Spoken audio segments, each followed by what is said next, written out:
Ok. Listo. Bueno, ya me presentaron. Para los que van llegando, yo soy la doctora Ana Cecilia. Soy residente de tercer año de genética médica. Y bueno, el día de hoy vamos a platicar un poco acerca de las craneosinostosis y los aspectos tanto clínicos como moleculares. Como voy a platicarles más adelante, hay craneosinostosis no sindrómicas o aisladas y hay craneosinostosis sindrómicas. Entonces, bueno, vamos a empezar. Primero, anuncio parroquial. Esta clase, por si no se tienen que ir temprano o lo que sea, se va a subir a mi canal de YouTube. Por eso me interesaba ya empezar a grabar antes de que me se dieran el control. Y bueno, aquí están mis demás redes para si quieren buscarlas. Entonces empezamos. La craneosinostosis se define como la fusión prematura de una o más suturas craneales y este cierre prematuro va a llevar a una forma craneal anormal o a variantes en la morfología del cráneo. Para entonces conocer estas variantes, tenemos que conocer primero cuáles son las suturas. Y las suturas van a ser la coronal, que, bueno, esta es la nariz, esta es la parte anterior y la parte posterior. Entonces tenemos la sutura coronal, que es la fusión de los huesos frontales con los parietales, la sutura sagital, que es la fusión de los huesos parietales, la sutura lamboidea, que une huesos parietales y occipitales, y la metópica, que es la que une los huesos frontales. Entonces, una sutura va a ser una unión flexible membranosa entre dos centros de osificación y las fontanelas las vamos a encontrar en aquellos centros que unen uno o más centros de osificación. En cuanto a las fontanelas, normalmente, o sea, clínicamente conocemos la fontanela anterior y la fontanela posterior, pero es importante saber que existen otras fontanelas como la posterolateral, la mendosal y la anterior lateral. Entonces, la próxima vez que tengan un bebé, un recién nacido, intenten palpar estas laterales. Ahora, sabemos que la fontanela anterior debe cerrarse entre los 12 y los 18 meses. Eso es lo normal. La fontanela posterior alrededor de los 3 meses. Casi siempre cuando nace ya nada más se palpa como unos 2 centímetros, 1 centímetro de la fontanela posterior. Y el cierre temprano de las suturas craneales también puede ser el cierre de la fontanela, va a llevar a una craneosinostosis. Ahora, normalmente el cráneo va a crecer perpendicular a cada sutura. Entonces, si una sutura cierra antes de tiempo, va a llevar a que el crecimiento se dé compensatorio en dirección de las suturas que siguen permeables. Entonces, por ejemplo, tenemos aquí un cierre temprano de la sutura metópica que nos va a llevar a una trigonocefalia porque el cráneo sigue creciendo en las direcciones hacia donde pueda. Aquí, por ejemplo, si tenemos un cierre temprano de la sutura coronal bilateralmente, nos va a llevar a braquicefalia. Si este cierre es solo unilateral, entonces puede dar una plagiocefalia con esta asimetría. Si el cierre es de la lambdoidea de un solo lado, también va a dar una plagiocefalia posterior. Y si el cierre, por ejemplo, es sagital, entonces lleva al crecimiento en dirección antero-posterior, dándonos una forma craneal de escafocefalia. Y obviamente, bueno, la normocefalia. También aquí reiterar en su exploración física en todo niño lactante, en realidad, bueno, yo diría que en cualquier paciente hay que observar la forma del cráneo. Más, bueno, sí, más obviamente en genética, pero también en recién nacidos y en niños es muy importante observar la forma del cráneo. En cuanto a las craneosinostosis en general, estas van a afectar a 1 en 2.500 recién nacidos vivos. Esto incluye tanto craneosinostosis sindrómicas como no sindrómicas. Y las sindrómicas van a ser nada más un 15 a un 25%. Ahora, las no sindrómicas no significa que no sean de origen genético. Ahorita vamos a ver más adelante que de las no sindrómicas existen de origen genético y de causas secundarias. Y bueno, de las sindrómicas, estas van a afectar entre 1 en 30.000 a 1 en 100.000 recién nacidos vivos. Y vamos a ver más adelante los síndromes más frecuentes con sus incidencias por cada síndrome. Esto es de craneosinostosis en general. Y en general, la craneosinostosis también va a afectar más a hombres que a mujeres, más a, a niños en una relación de 3.5:1 de hombres a mujeres. La sutura craneal más frecuentemente involucrada es la sagital en un 50 a un 58%. Después le sigue la coronal. Aquí es importante mencionar que cuando está involucrada la sutura sagital es más frecuente que sea una craneosinostosis aislada, mientras que la coronal es más encontrada en aquellas craneosinostosis sindrómicas y también con múltiples suturas va a ser en las craneosinostosis sindrómicas. Después tenemos la afección de la sutura metópica en un 5 al 15% y el cierre de la sutura lambdoidea en un 2 al 4%. Aquí, bueno, hablando de las... Bueno, vamos a ver lo que sigue. En cuanto a la clasificación de craneosinostosis, existen múltiples clasificaciones, dentro de las cuales están una que las clasifica entre primaria y secundaria. Primaria siendo un defecto primario en la osificación, que obviamente va a ser de origen genético, ya sea por variantes en un gen asociado al cierre prematuro de membranas y que sea una craneosinostosis aislada, o bien puede ser dentro de un síndrome. Y las causas secundarias, que pueden ser desde mucopolisacaridosis, raquitismo, policitemia vera, el uso de ácido retinoico en el embarazo, difenilidantoína y algunos otros factores como tabaquismo, fluconazol, incluso hipotiroidismo. Bueno, es más bien hipertiroidismo o mamás hipotiroideas que estén con reemplazo con levotiroxina también tienen un mayor riesgo de craneosinostosis. También se puede clasificar de acuerdo a si afecta una sola sutura o si afecta múltiples suturas. Podemos ver que lo más frecuente es que sea una sola sutura en el 80 al 90% y múltiples van a ser del 10 al 20%. Y bueno, la que ya les había comentado, la sindrómica y no sindrómica, que el hecho de que no sea sindrómico no significa que no pueda ser de un origen monogénico. Dentro de las sindrómicas, ¿a qué nos referimos con una craneosinostosis sindrómica? Bueno, si se acuerdan de la definición de síndrome, es un conjunto de signos y síntomas. Y en genética, la definición de síndrome puede ser el conjunto de signos y síntomas, pero que tienen un origen en común, que ya se les conoce un origen. Y en las craneosinostosis, pues, ¿cuáles van a ser el conjunto de signos y síntomas? Va a ser la craneosinostosis, pueden tener otras anomalías morfológicas y un retraso en el desarrollo psicomotor. Si ustedes buscan síndromes que puedan incluir craneosinostosis, van a encontrar, por ejemplo, en OMIM, más de 180 síndromes. E incluso hay más de 50 genes identificados que pueden llevar a craneosinostosis, cuyas variantes patogénicas, mutaciones en estos genes, pueden llevar a craneosinostosis. Pero aquí, pues obviamente, hay que considerar que también los factores epigenéticos y ambientales van a tener un peso en aquellas, tanto en no sindrómicas como en las sindrómicas, van a tener un peso en la expresión de la enfermedad. Dentro de estos síndromes de craneosinostosis, la mayoría van a tener penetrancia incompleta.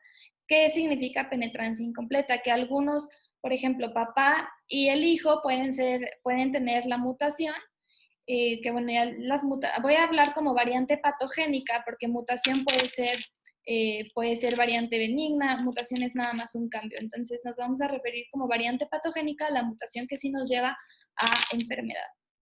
Entonces, podríamos tener al papá y al hijo con la misma variante patogénica, pero el papá no lo expresa. ¿Por qué? Porque la penetrancia fue incompleta y el hijo sí va a tener los datos clínicos de la craneosinostosis. Y también pueden cursar con expresividad variable, que sería como el papá tiene una forma normal del cráneo, pero realmente no cursó con retraso en el desarrollo psicomotor, ni tuvo mayor problemas, y el hijo sí nace con... digamos, con sindactilia y craneosinostosis, pensando en un síndrome de Apert. Entonces, es que diferentes miembros en la familia, a pesar de tener la misma variante patogénica, van a tener una expresión diferente de la misma. Y todo eso hay que considerar pensando en una craneosinostosis de origen genético. Bueno, para conocer cómo se osifican las suturas, hay que conocer que están formadas por dos capas osteogénicas que están superpuestas. Y aquí tienen bueno, están amortiguadas por mesénquima de sutura. Estas capas a su alrededor van a tener una capa de células osteoprogenitoras y estas células osteoprogenitoras van a secretar matriz de colágeno, que a su vez va a llevar a la migración y proliferación celular, a la diferenciación y mineralización, y entonces ya nos lleva a la osificación. Dentro de todos los genes que están involucrados en las craneosinostosis, pues tenemos muchísimos. Este es un diagrama, se ve un poco, sí se ve complicado, y aún aquí faltan muchísimos genes. Entonces, si yo les quisiera dar una clase de todas las vías y todos los síndromes, no acabaríamos, pero entonces hoy nos vamos a enfocar en los receptores de factor de crecimiento de fibroblastos 2 y 3, también TWIST1 y Efrina NB1. Son los síndromes que veremos el día de hoy, que son como los más característicos de craneosinostosis.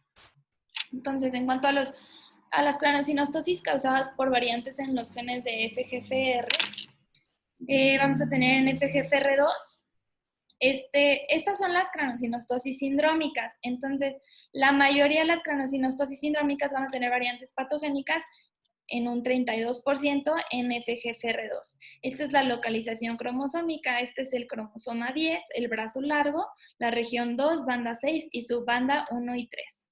Para conocer, acuérdense que todos los genes tienen un locus. Este sería su locus. Y bueno, entonces los síndromes, dependiendo de la variante patogénica, nos puede dar diferentes síndromes de craneosinostosis. Estos van a tener un modelo de herencia autosómico dominante, que vamos a ver un poquito más adelante. Y bueno, ya sabemos que estos codifican para receptores de factores de crecimiento de fibroblastos. FGFR3 también es el que nos puede llevar a condroplasia, pero podemos ver que dependiendo de dónde sea la variante patogénica, también nos puede dar algunos síndromes de craneosinostosis. Y TWIST1, que es un factor de transcripción que también nos puede dar el síndrome de Saetre-Chotzen, que ahorita vamos a ver más adelante cada uno de estos.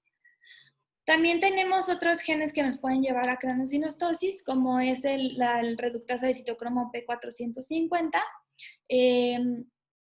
la proteína tipo RQL4, RAB23, MSX2 y lefrina B1. Y ahorita también podemos ver que estos cursan con un diferente modelo de herencia. De ahí la importancia de contar con un estudio molecular y, o sea, un diagnóstico de certeza, no que nada más se quede en craneosinostosis o en craneosinostosis sindrómica, sino que realmente saber qué es síndrome y para poder dar el riesgo de recurrencia ya sea al paciente o a los papás también. Que aquí hay que recordar que varios de estos síndromes no cursan con discapacidad intelectual, entonces siempre existe la posibilidad de que quieran tener hijos más adelante y van a llegar preguntando el riesgo. Y la displasia cranio-frontonasal, que es una de las que cursa con una herencia ligada al X dominante. Entonces vamos a empezar con los genes que codifican para receptores de factores de crecimiento de fibroblastos o FGFRs. Las variantes patogénicas en estos genes nos pueden llevar a todos estos síndromes. Y bueno, son receptores de tirosincinasa que van a depender del factor de crecimiento de fibroblastos. Esta es como la estructura de la proteína y va a ser importante, entonces se las explico. En esta parte que es la porción extracelular, vamos a tener 3 dominios similares a inmunoglobulina, que entre el dominio IG2 va a existir una región conservada donde se van a unir proteoglicanos de paransulfato aquí en la caja acídica. Además, entre el 2 y el 3, aquí es donde se va a unir el factor de crecimiento de fibroblastos y a la unión de este nos va a llevar a una activación hacia intracelular. Y bueno, aquí tenemos los dominios que van a ser estos 3 de tipo inmunoglobulina, un dominio transmembranal y un dominio de tirosincinasa. ¿Por qué es importante esto? Por el lugar donde puede caer la mutación. Estos numeritos que ven aquí sería a nivel del gen, y entonces tenemos exones e intrones.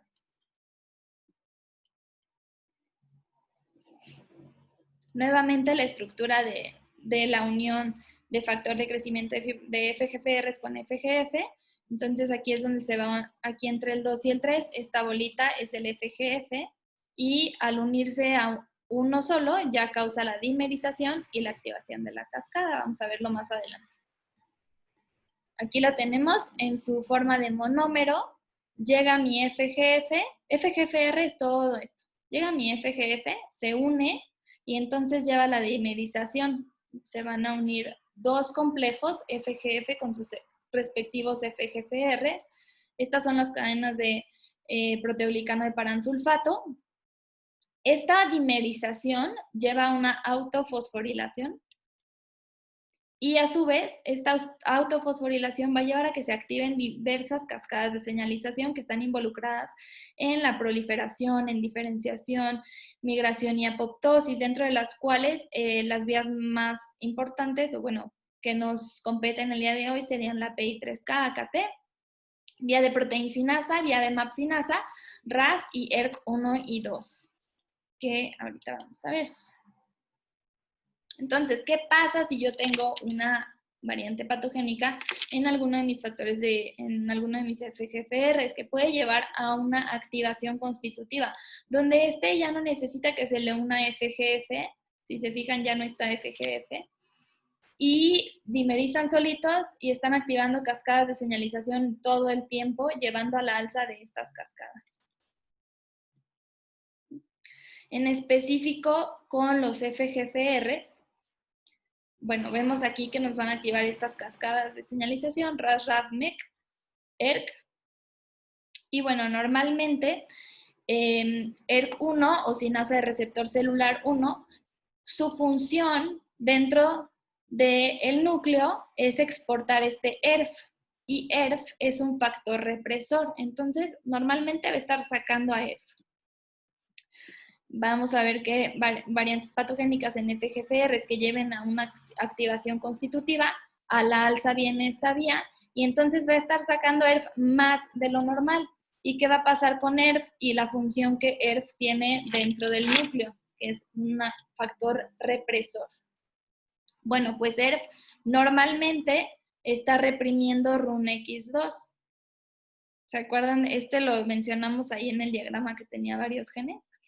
Bueno, entonces, ¿qué creen que pasa si aquí ERK1 está funcionando muchísimo, me está sacando de más a ERF? Entonces ERF deja de hacer su trabajo, deja de reprimir RUNX2, RUNX2 se expresa de más y por lo tanto va a llevar a la proliferación y diferenciación osteoprogenitora y con esto a la osteogénesis y la fusión prematura de las suturas. Este es nada más uno de los ejemplos de cómo las variantes patogénicas en FGFR llevan a craniosynostosis, pero como vamos a ver más adelante también, vamos a ver el síndrome de Saetre-Chotzen, que es por variantes patogénicas en TWIST1, y podemos ver también que aquí TWIST1 funciona en la misma represión y por ende nos va a llevar también a síndrome de craniosynostosis. Pero bueno, no podríamos ver todas las vías en una sola clase. Hoy nos enfocamos en las más frecuentes, que eran FGFRs, y espero que les haya quedado un poquito claro. Entonces, bueno, en cuanto a esta dimerización y activación, existen dos tipos de activaciones de los FGFRs que pueden ser ligando dependiente, o sea que necesitan todavía de FGF, que si se acuerdan que se llegaba, se unía a FGFR y causaba entonces la dimerización, la autofosforilación y la activación de cascadas, o ligando independiente, donde sin necesidad de FGF está activo todo el tiempo. Y tenemos aquí las craniosynostosis, que están relacionadas a FGFR1, que van a ser síndrome de Pfeiffer, FGFR2, que también nos puede dar síndrome de Pfeiffer y algunos otros síndromes. El día de hoy vamos a ver más estos síndromes. Y FGFR3, que otra vez les recuerdo que es el de acondroplasia, pero ahorita no nos vamos a centrar en eso, sino en aquellas variantes patogénicas que nos llevan a síndrome de craniosynostosis, como puede ser cruzón con acantosis nigricans. Nuevamente, como les menciono, que dependiendo de dónde caigan las variantes patogénicas, nos pueden dar distintos fenotipos. Pues aquí podemos ver, de acuerdo a la figurita, dónde caen las variantes patogénicas para darnos distintos fenotipos. Y bueno, FGFR2 es el responsable del 90% de las craniosynostosis. Aquí me van a decir, oye, pero hace ratito dijiste que 35%. Bueno, porque esas eran las craniosynostosis sindrómicas. Esto ya es craniosynostosis en general, lo que les mencionaba, que puede ser aislado y aún así tener un origen monogénico. No es un síndrome porque nada más tienen craniosynostosis, pero la craniosynostosis se está dando por una mutación en un solo gen, por eso es monogénica. Entonces, el primer síndrome que vamos a ver es el síndrome de Cruzón, que afecta a uno de cada 25,000 recién nacidos vivos, es por variantes patogénicas en FGFR2, y vamos a ver este fenotipo clásico, estas dismorfias faciales clásicas. Generalmente va a ser por una sinostosis bicoronal o incluso puede ser pansinostosis.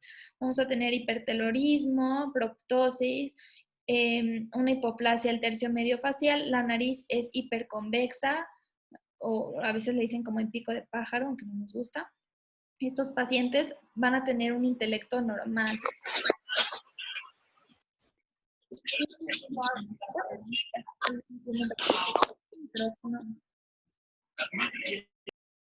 Ya lo muteé. Ok, y no afecta a extremidades. Aquí vemos nuevamente este fenotipo Cruzón. Si vieron, ¿cómo se llama? Game of Thrones. Bueno, según yo, Arya Stark, creo que se llama así, según yo tiene algo de cruzón, si no tiene como fenotipo cruzonoide, quién sabe si realmente sí tiene cruzón. Y cruzón también cursa con expresividad variable, entonces podría ser un fenotipo muy leve y aún así tener síndrome de cruzón. Después tenemos el síndrome de Apert, que se caracteriza por esta sindactilia múltiple, tanto en manos y pie, que le llaman en mitón. Este afecta a uno en cada 100,000 recién nacidos vivos y van a tener una sinostosis bicoronal y lambdoidea que nos lleva a esta turribraquicefalia. También tienen hipertelorismo, el labio superior se debe estar en carpa y pueden tener vértebras fusionadas, pueden tener también cardiopatía congénita y anomalías genitourinarias. En el síndrome de Apert es uno de los síndromes en donde ya se conoce una relación genotipo-fenotipo, que es cuando, de acuerdo a la mutación encontrada, podemos saber qué es lo que va a tener el paciente. Entonces, cuando tenemos esta variante que nos lleva a un cambio de una serina por un triptófano en la posición 252, van a tener más paladar hendido en el 71%. Y cuando tenemos esta variante de un cambio de una prolina por una arginina en la posición 253, se asocia más a sindactilia. También tenemos el síndrome de Pfeiffer, que lo más característico de este síndrome es que tienen el primer dedo ancho y corto, tanto en manos como en pies. Nuevamente pueden tener una pansinostosis y formas graves que pueden llevar hasta un cráneo en trébol. Este afecta a uno en cada 100,000 recién nacidos vivos. Y en el 95% de los casos va a ser causado por variantes patogénicas en FGFR2, pero si, por ejemplo, hiciéramos la secuenciación y MLPA de FGFR2 y no encontramos nada, pues sí hay que considerar que también puede ser causado por variantes patogénicas en FGFR1. Bueno, aquí está. Estos también, pues, se observa la proptosis, que puede ser secundaria a la misma craneosinostosis. Y aquí vemos el primer dedo muy ancho y corto. Ancho y corto.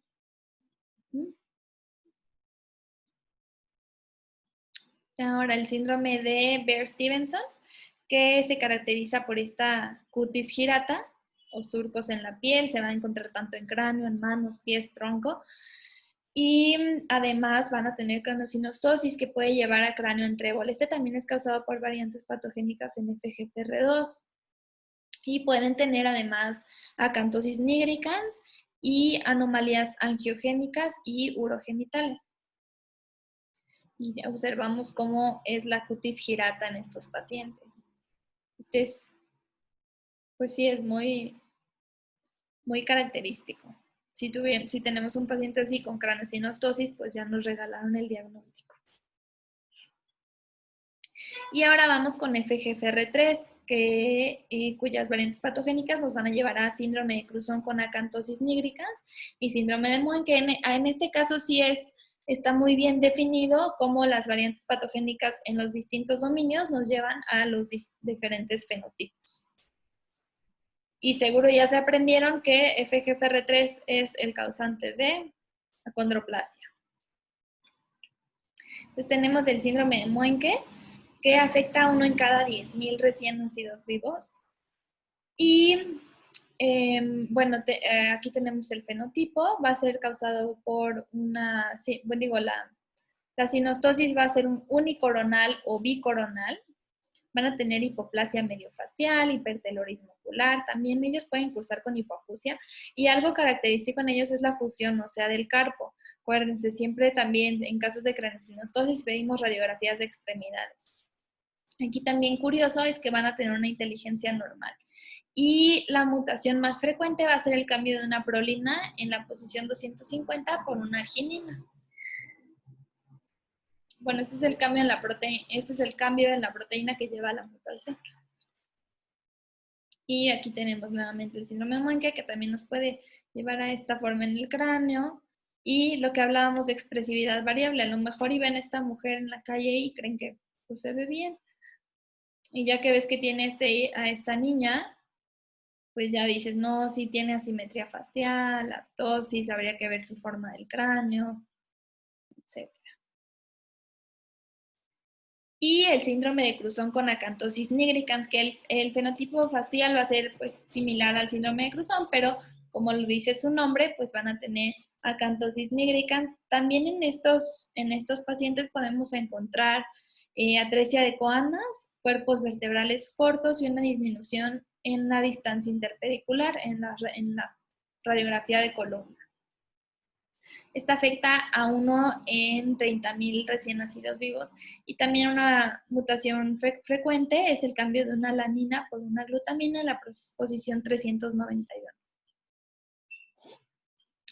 Y ahora, ¿se acuerdan de twist 1? Bueno, pues twist 1, las variantes patogénicas en twist 1 nos van a llevar al síndrome de Saetre-Chotsen, que también cursa con un modelo de herencia autosómico dominante. Si se fijan, la mayoría son autosómico dominantes. Las más frecuentes de craniosynostosis, pero no necesariamente. Esta afecta en 1 en cada 25,000 a 50,000 recién nacidos vivos. Nos puede dar una sinostosis uni o bicoronal.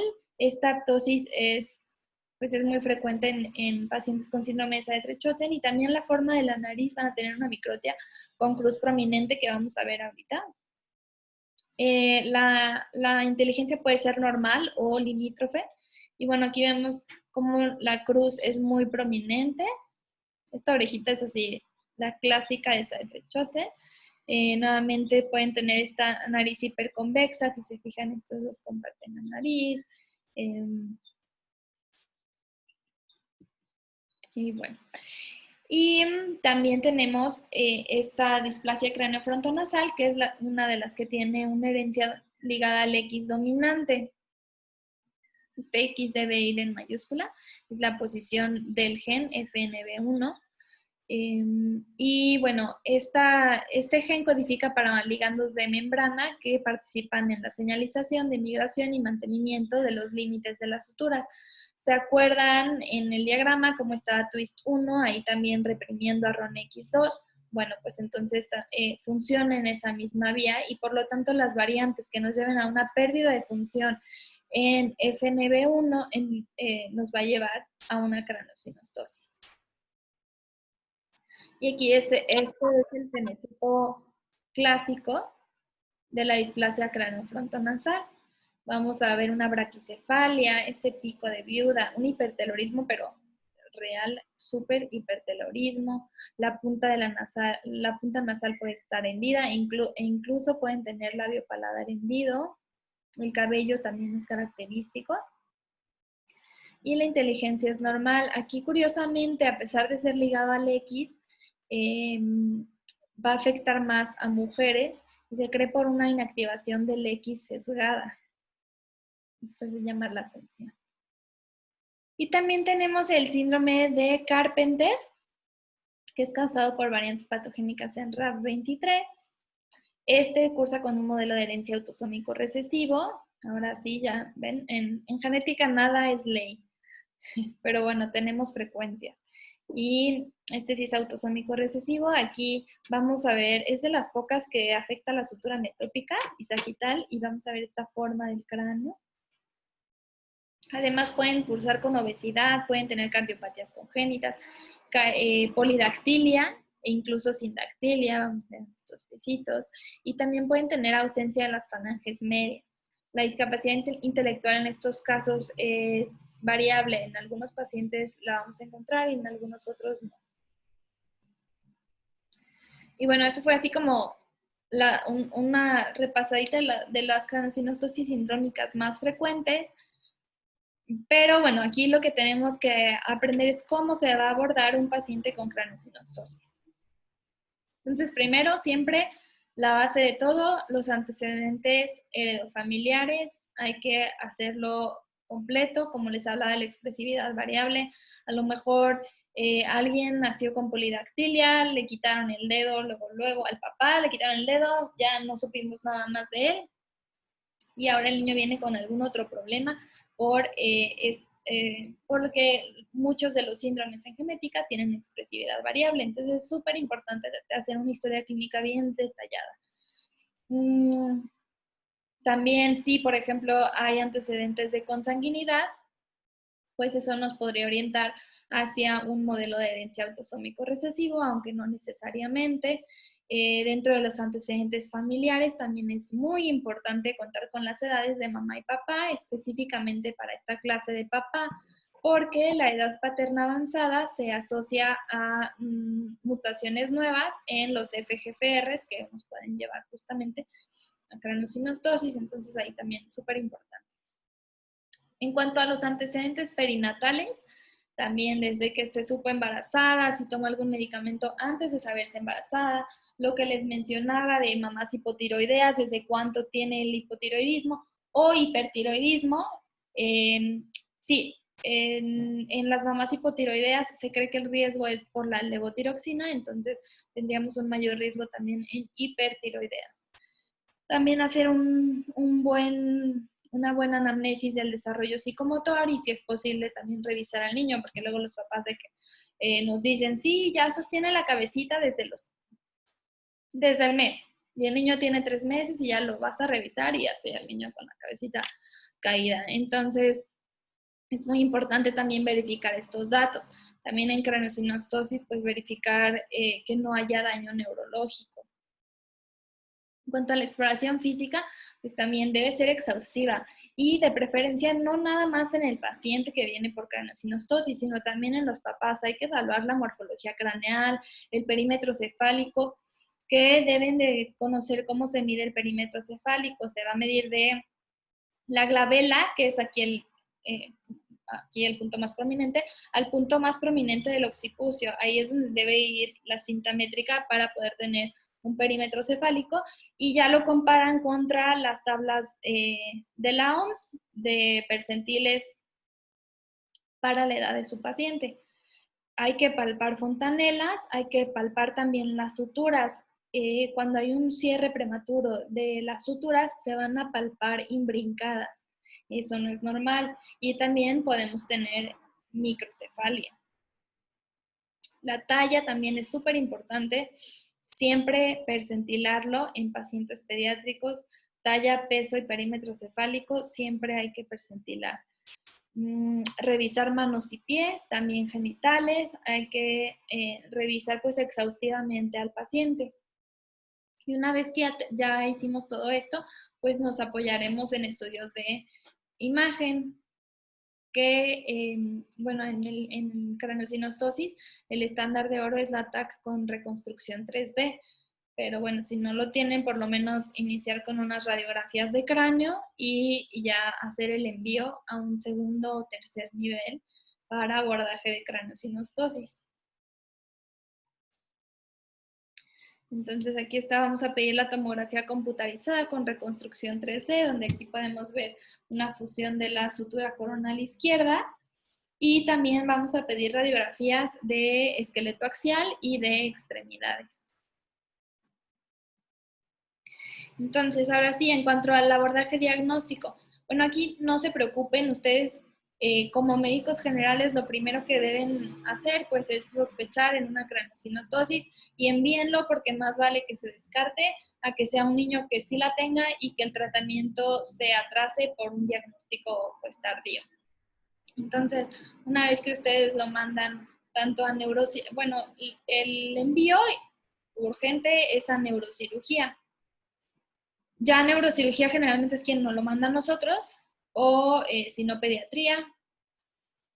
Y ya en genética es donde ya vamos a entonces a orientar hacia algún diagnóstico en específico. Que seguro, por ejemplo, síndrome de Apert sí lo pueden diagnosticar, pero el contar con un diagnóstico no significa que no se va a enviar a los diferentes servicios. O sea, sí podrán reconocer un síndrome de Apert, porque si se acuerdan es el que tenía la sindactilia en mitón y la craneosinostosis, pero es necesario que sí sea enviado a genética para corroborar el diagnóstico, porque también pueden haber diagnósticos diferenciales similares y llevar a cabo un adecuado asesoramiento genético. Si no, los pacientes se quedan con muchas dudas, no se puede corroborar el diagnóstico, no se puede dar un riesgo de recurrencia y bueno. Entonces, primero vamos a tener una sospecha, ya sea si sea sindrómica o no sindrómica.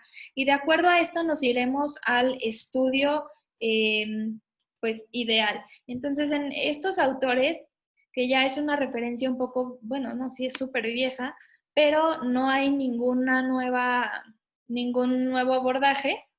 Entonces, de que no hay uno nuevo no significa que nos vamos a quedar con lo viejo. Por eso, de hecho, yo aquí ya lo cambié, decía cariotipo, pero ya sabemos que el microarreglo sería el estudio de primera línea. Entonces, si ya tengo una hipótesis diagnóstica fuerte como síndrome de Apert y sé que estas son las variantes patogénicas más frecuentes, me podría ir directamente a buscar estas variantes patogénicas. Y de no encontrarlas, entonces ya me puedo ir a secuenciar todo el exón o ver algunas otras variantes. Y así se va con cada uno. En el caso de sindrómicas que no logro identificar a qué síndrome se podría tratar, entonces también me voy a microarreglos y ya sigo con la búsqueda de las variantes. Bueno, justamente como esto es pues ya hace casi 10 años. Ahora el abordaje diagnóstico, bueno, propuesto, que yo propondría ahorita, sería obviamente microarreglos si no tengo un diagnóstico monogénico, así que yo diga, no, sí parece síndrome de Saavedra-Chotzer o algo así, pues obviamente serían los microarreglos. Y en el caso de que sí sospeche de alguno de estos síndromes, pues habría que ver qué es más costo efectivo, si mandar la secuenciación del gen en específico o hacer un panel para multigenes que me incluya los genes que yo pienso que podrían ser los causantes de la enfermedad. Si en esto no encuentro nada, entonces me voy a secuenciación de exoma. Si se acuerdan, el exoma es alrededor del 2% de nuestro genoma y es la parte del genoma que codifica para proteínas. Es donde más ahorita tenemos las enfermedades reconocidas genéticas, pues sí, la mayoría son en genes que están en el exoma. Si en exoma no encuentro nada, entonces ya me voy a secuenciación de genoma completo. Si en secuenciación de genoma completo no encontrara nada, aquí esto ya es de investigación y habla de cómo, pues, todas los factores ambientales, epigenéticos, que están, pues sí, que están jugando un papel importante desde la vida intrauterina, pues podrían estar llevando a estos síndromes sin tener una evidencia en ninguno de estos estudios. Entonces, bueno, ya para investigación, pues sería hacer todo transcriptoma, epigenoma, etcétera. Bueno, en cuanto al tratamiento, pues el tratamiento va a ser multidisciplinario con tanto el genetista, un neurocirujano, cirugía plástica, oftalmología, ortopedia, pediatría, audiología, rehabilitación, enfermeros, trabajadores sociales y también odontólogos pediatras. Solo aquí sí quiero reiterar que lo urgente, así si ustedes tienen a un niño que sospechan en craniosynostosis, es neurocirugía. Ya de ahí ya bueno, generalmente genética, pues sí, en genética es quien lleva serían como los médicos familiares de todas las enfermedades sindrómicas y ya es quien deriva a quien se necesite. Pero neurocirugía urge. En cuanto al tratamiento quirúrgico, se recomienda que sea en menores de 1 año para reducir el riesgo de complicaciones, de deterioro neurológico y de hipoacusia, también de aumento de la presión intracraneal. Y el tratamiento obviamente va a ser individualizado, pero se basa en una craneotomía. Aquí hicieron una craneotomía con avance frontoorbital para expandir la bóveda craneal. Pero bueno, ahí sí ya no es mi rama. Ojalá tuviéramos aquí algún neurocirujano que nos... O pueden a lo mejor buscar a alguien que les dé una clase, si les interesa un poco más, una clase acerca del tratamiento quirúrgico en craneosinostosis. Si lo consiguen, ahí me invitan para poder también aprender un poco más acerca de esto. Bueno, en cuanto al asesoramiento genético, existen estas pautas de riesgos de recurrencia cuando nos contamos con estudio molecular. Como se acuerdan, ya les comenté cuáles eran autosómico dominantes y autosómico recesivos. En cuanto a los autosómico dominantes, pues depende si los papás están afectados. Si están afectados, pues será un riesgo del 50%. Si no están afectados, puede ser hasta del 5% por el riesgo de un mosaico gonadal, que significa que en sus óvulos o en sus espermatocitos pueden existir células con la mutación que estén llevando a eso y que el riesgo entonces sería un poco mayor a la población general. Y en cuanto a pacientes que ya tienen craniosynostosis, pues sí, autosómico dominante 50%, autosómico recesivo 50% y ligado al X va a depender. La mamá es la portadora y tiene riesgo del 50% de tener una hija portadora y de 50% de tener un varón afectado. En el caso de ligado al X recesivo, pero ligado al X dominante, pues sería 50% de la mujer afectada. Para esos cuadritos de Mendel ya los podemos ver a lo mejor en otra ocasión. Pero bueno, cuando no tenemos antecedentes heredofamiliares y tampoco tengo estudio molecular, están estas pautas, donde yo puedo tener un riesgo de recurrencia empírico. Estos riesgos están basados en personas que tenían sinostosis de ciertas suturas y el riesgo que tuvieron de tener otro hijo con lo mismo. Entonces, si lo que les mencionaba, el mosaicismo germinal, ellos pusieron un riesgo del 1%. Si las suturas afectadas son la sagital y la metópica, el riesgo de que se repita alrededor del 2%, 5% bicoronal. Ahora, aquí llama algo la atención. ¿Se acuerdan que al principio les dije que la sutura más afectada era la sagital, pero que era la más afectada no sindrómica? Entonces, bueno, pues aquí vemos que también el riesgo de recurrencia va a ser menor. Mientras que la coronal era la más afectada en sindrómicas, el riesgo de recurrencia es mayor, hasta el 10%. El riesgo perdón, no les dije, el riesgo de recurrencia es, por ejemplo, somos unos papás sanos que tuvimos un hijo con craniosynostosis y queremos saber qué riesgo tenemos de que otro hijo tenga craniosynostosis. ¿Okay? Y el riesgo para la descendencia es, yo tengo craniosynostosis y quiero saber el riesgo de que mi hijo tenga craniosynostosis. Y ahí ya entra lo que les comentaba de autosómico dominante, autosómico recesivo. Pero en este caso, que no tengo estudio molecular, y lo único que tengo, tampoco tengo algo que me oriente hacia qué síndrome, lo único que tengo es saber qué suturas están afectadas, entonces estos son los riesgos que se han calculado. Menos del 5% para sagital, metópica y unicoronal no sindrómicas, acuérdense, sagital no me preocupo mucho de genética. Y 30 al 50% si es bicoronal o multisuturas. ¿Se fijan? 25% sería autosómico recesivo, 50% autosómico dominante. Entonces, pues ahí es cuando no sabes nada, pues sí, de un 25 a un 50%. Y cuando se trata de una mutación de novo, bueno, va a depender del gen implicado, el riesgo de recurrencia, que también aquí pues puede ser por mosaicismo germinal. Y el riesgo a la descendencia pues va a ser, ya saben, si es autosómico dominante 50%, autosómico recesivo 25%. Y bueno, en el proceso de asesoramiento genético es un proceso de comunicación en el que se busca ayudar al individuo afectado o a la familia a entender tanto su padecimiento, qué prueba diagnóstica es la ideal para él, las limitaciones y los alcances de la misma, qué familiares podrían estar en riesgo, además también los riesgos de recurrencia para la descendencia, información acerca de la historia natural e información también acerca del tratamiento y la coordinación de los distintos servicios que van a estar viendo al paciente. Y bueno, ya nada más para terminar, para ver qué tal es su ojo de genetista. Vamos a hacer este ejercicio. Si quieren, en el chat. Vamos a ver, en el chat pueden, por favor, comentar, mandar un mensaje de qué diagnóstico tiene el paciente en la A. A ver si se acuerdan, a ver si tomaron apuntes. No les dije que iba a haber examen.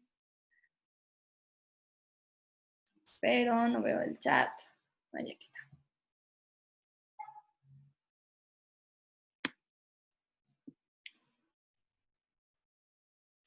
Muy bien, Diane. Exactamente, es Bear Stevenson. Ok. Ahora el B. ¿Quién era el que tenía el pulgar súper gordo y ancho? ¿Quién será? Oigan, se me hace que nadie tomó apuntes, ¿eh? Sí, síndrome de Pfeiffer. Solo Diane tomó apuntes el día de hoy. Ah, mira, Jade también. Muy bien. Ok. Ahora el C. Este está un poquito más difícil. Ah, no, no es C. Este niño, el G. Pero yo creo que sí se acuerdan. Este cráneo en trébol. Tienen la hipoplasia mediofacial. Este es de los más frecuentes. Ah, ¿y saben qué más tiene? Fusión del carpo. Fusión del carpo. Empieza con M. Sí, muy bien, Michelle. Excelente. Qué bueno. Ok. Este también se acuerdan. Este fue el último. Y es muy característica esta forma del cráneo, en trigonocefalia. Carpenter, excelente. Cristian, oigan, me están cayendo bien. Ok, aquí no se ve muy bien, pero tiene la manita en mitón. Entonces seguro ya saben qué es. Vamos a esperar. Apert, muy bien, Michelle, excelente. 10 de 10. Aquí, este está regalado. Vemos el color exacto. Pero no es cruzón solita, es cruzón con acantosis nigricans, pero sí, muy bien cruzón. Y aquí está el cruzón normal. Esta es la displasia craneofrontonasal. Y ya la última, la cruz del hélix, asimetría, tosis, ¿se acuerdan? Twist 1. ¿Cómo se llama el síndrome este?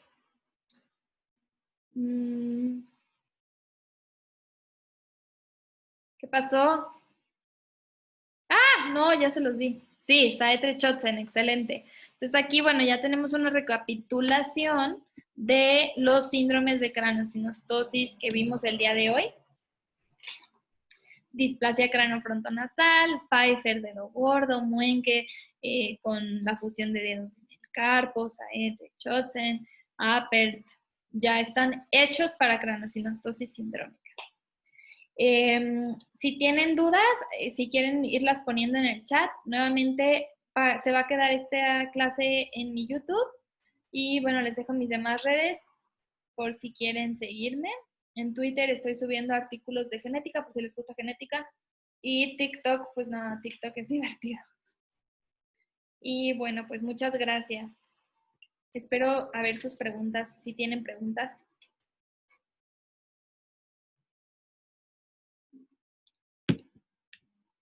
La esperanza de vida es casi, o sea, depende de cada síndrome, pero es casi la misma casi la normal. Lo único que los limitaría sería una cardiopatía o algo así.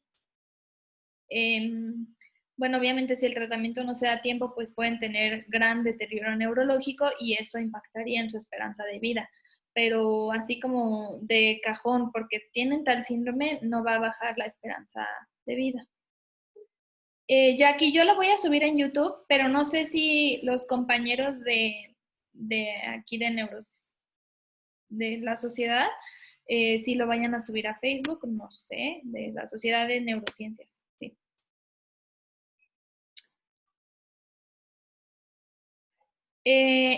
Excelente pregunta, Carlos. En población mexicana, la verdad no sabría decirte cuál es el síndrome más común. Creo que sí era de FGFR2, pero tendría que checarlo porque se hizo un estudio en el infantil, pero fue como en 2007 y no me acuerdo cuál es. La calidad de vida igual va a depender mucho pues, tanto del deterioro neurológico como de otras manifestaciones. Por ejemplo, si tienen malformaciones genitourinarias, cardíacas, etcétera. A ver, Carlos, dame un segundito y te encuentro lo del infantil, porque lo tenía aquí. Sí, claro que sí están permitidas las reconstrucciones. De hecho, por eso también es muy importante el cirugía plástica, porque ellos nos van a ayudar pues sí, con el aspecto estético, facial. Eh, y ahí voy, estoy buscando lo del infantil porque me acuerdo que lo tenía y ahora y también me sirve a mí. Y es muy importante, justo, leemos mucha literatura anglosajona, pero debemos de conocer los síndromes, pues, en México. Ok, aquí lo tengo. Les voy a compartir la pantalla una vez más.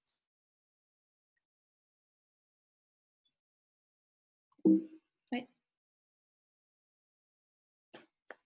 creo que era este, no.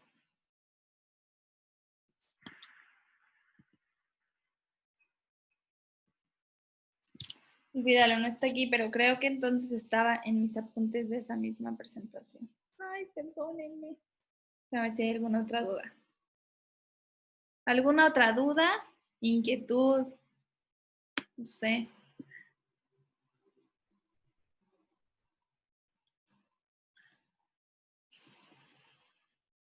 Bueno, a lo mejor lo del infantil no me estoy confundiendo y no es de granulocitosis, porque si no lo tendría aquí, no lo tengo. Pero, pues sí, si no sería igual FGFR2. Yo de lo que he visto en la clínica es igual, es FGFR2 y el más frecuente entre APERT y Muenke. FGFR3 es Muenke. Libros para leer genética. El libro de genética clínica es del Castillo y Uranga. Ese viene muy bien. También el Thompson me gusta. Yo creo que esos dos están muy bien. Y bueno, pues sería todo. Muchas gracias por conectarse el día de hoy. Gracias a la Sociedad Mexicana de Neurociencias. Si tienen algún otro tema, bueno, es que ya sé que son de neuro, pero si tienen algún otro tema que involucre genética, con mucho gusto aquí estamos. Si tienen dudas, si me quieren mandar mensaje, también con todo gusto. Y pues ya, eso sería todo. Muchas gracias por conectarse. Nos vemos. Muchísimas gracias, doctora. Excelente ponencia. Gracias, qué bueno que les gustó. Igual, ya estamos anunciando nada más, igual si necesitamos de su ayuda, pues la contactamos. Igual para todos los que tengan duda, la página en Facebook se llama SMEN. Tiene el logo de una cabeza humana azul para el que lo identifiquen más rápido. Y pues esperemos poder subir la conferencia ahí para cualquiera que quiera revisarla otra vez. Y ya. Pues sí, eso es todo. Ya. Listo. ¿La Entonces. cierro yo, Laura? No, sí que sí, si eso es todo y ya no hay más preguntas, pues sería todo, creo. Muy bien.